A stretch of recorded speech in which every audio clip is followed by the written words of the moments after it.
So hi guys, this is the follow-up clip to that trade that I took live at the start of the morning session. I actually took it in the pre-market and I explained to you guys why I took the trade, and actually now I'm going to show you why I exited the trade. So in that previous clip I said I was looking to take about 6 or 7% off this trade, and that's exactly the way it played out. I think I took 6.7%.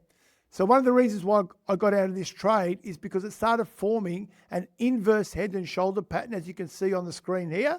And so the beauty of these patterns is that the way I trade them is that you can use them to measure the move that it's going to make when it breaks to the upside. So the way I do it, I just get a little trend line there, and you just draw from the head to the neckline, and you just move that across to where it broke out, and you can see that's where we started to get the pullback.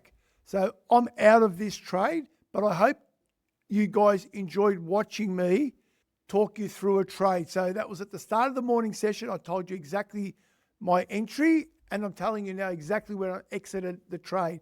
That's something that I want to do a lot of on this channel. I want to show you the trades live as they're playing out, and eventually I'll have a trading room where you can listen to me take my trades live as they play out. So guys, I hope you enjoyed watching that. If you did, give me a like and a subscribe. I would really appreciate that. And as always, entertainment purposes only, not financial advice. Thanks, guys.